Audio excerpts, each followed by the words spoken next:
Can you imagine a world where fairies flit about in English gardens?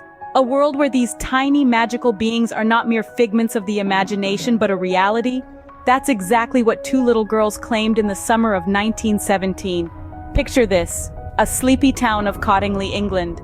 The world is at war, but the horrors of the conflict seem far away from this peaceful corner of Yorkshire. Here, two cousins, Elsie Wright, age 16, and Frances Griffiths, age 10, find solace in the bottom of their garden.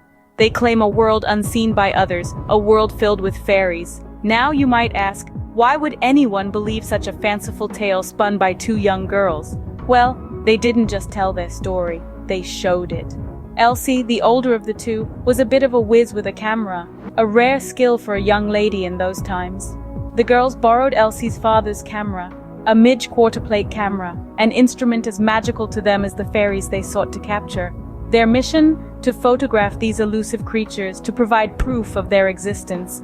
And so, they set out, camera in hand, into their garden, the alleged playground of these mystical beings. What followed was nothing short of extraordinary. They returned with photographs, not just any photographs, mind you, but pictures that appeared to show fairies dancing and frolicking around Frances. The images were blurry, hazy, and yet, unmistakably, there seemed to be fairies in them. These were no ordinary fairies of children's storybooks. They were ethereal, translucent, and radiated an otherworldly glow. They were caught in mid-flight, their wings a blur of motion. They were close enough to touch, to interact with, and yet remained just out of reach, adding to their enigmatic charm. The girls, their faces glowing with excitement, presented these photographs to their parents. And while their mother was initially skeptical, their father, an amateur photographer himself, couldn't find evidence of tampering. The photographs they produced would captivate a nation, sparking a debate that would last for decades. 5 photographs, known as the Cottingley Fairies photographs, became the center of this extraordinary tale. Each of these images, unique in their own way, presented a fascinating tableau of the ethereal and the earthly. The first photograph, famously known as the Fairy Offering Posy to Elsie, showed Elsie, her hand outstretched, seemingly in the midst of receiving a tiny bouquet from a winged creature. The second, Frances and the Leaping Fairy, depicted Frances gazing at a fairy dancing in mid-air before her. The third photograph, Fairy Mid-Flight, depicted a solitary fairy hovering above the grass, wings aflutter. The fourth, the Fairy Sunbath, showcased 4 fairies in repose, basking in the sunlight. And the fifth, the Fairy Bower, showed Frances, her gaze directed at a fairy perched on a branch, seemingly engaged in a secretive conversation. These photographs, each a snapshot of a seemingly impossible reality, were presented to the world as the incontrovertible evidence of the existence of fairies. Elsie and Frances, the young girls at the heart of this tale, managed to convince their families and friends of the authenticity of these images.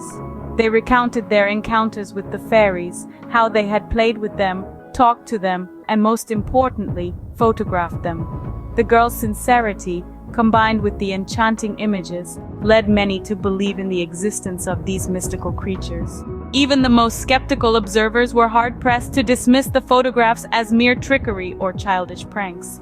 After all, these were no ordinary children's drawings or fanciful tales. These were photographs, a medium known for capturing the truth, presenting a world that was at once familiar and utterly fantastical. The story of the Cottingley Fairies, bolstered by these captivating photographs, spread far and wide. It wasn't long before the tale and its enchanting images reached the ears and eyes of the public, sparking a debate that would span decades. These photos would soon draw the attention of one of the era's most famous writers, Sir Arthur Conan Doyle. Opening. The fairy photos not only enchanted the public but also managed to convince some of the most skeptical minds of the time. The Cottingley Fairies, as they came to be known, fluttered their way into the heart of the nation, sparking a debate that would span across continents and decades. The quaint English countryside had suddenly become the stage for a grand spectacle, a clash between the believers and the skeptics. The photographs, so simple yet so extraordinary, had everyone asking, could it be true? Could fairies really exist? The public was divided. Some wholeheartedly embraced the possibility of a world where fairies danced in the sunlight, while others dismissed it as a clever hoax.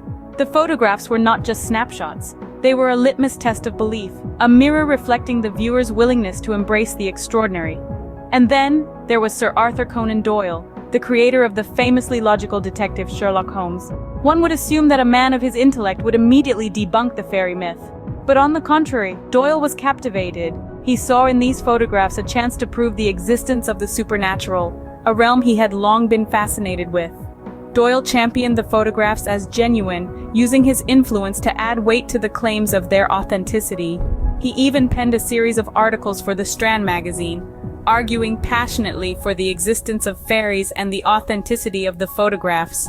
His support only added fuel to the fiery debate, giving the believers a powerful ally and the skeptics a formidable opponent. The Cottingley Fairies had become more than just a curious case. They were a national sensation, stirring up a storm of controversy, speculation, and intrigue. Every dinner table, every pub, every schoolyard was abuzz with the question, are the fairies real? Closing.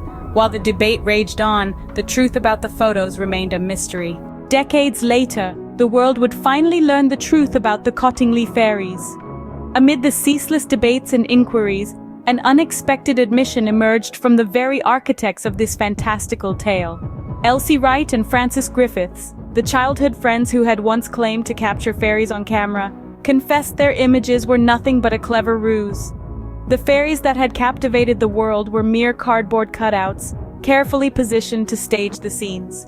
They had wielded the power of imagination and a pair of scissors to create a mystery that would endure far beyond their innocent childhood games. The truth, once shrouded in enchantment, lay bare before the world. It was a revelation that echoed across nations, a testament to the power of belief and the allure of the unknown. Yet despite this astonishing revelation, the fascination with the Cottingley Fairies remained. The fairies, though born of paper and deceit, had secured their place in the annals of enduring mysteries. The Cottingley Fairies, a tale of belief, imagination, and reality, continues to captivate the world. As the decades have passed, the story has left an indelible mark on popular culture. It's referenced in a myriad of books, woven into the plots of movies, and has even fluttered its way into television shows. It's not just the whimsical images that enchant us, but the audacious claim of two young girls that held a nation in thrall. It's a story that dances on the edge of reality and the fantastical, reminding us of the blurred lines between what we see and what we choose to believe. The Cottingley Fairies have become more than just a simple tale. They've become a symbol, a fascinating reminder of our collective capacity for belief, for wonder, and for suspending disbelief in the face of the extraordinary. In the end, the Cottingley Fairies remind us of the power of belief and the magic of imagination.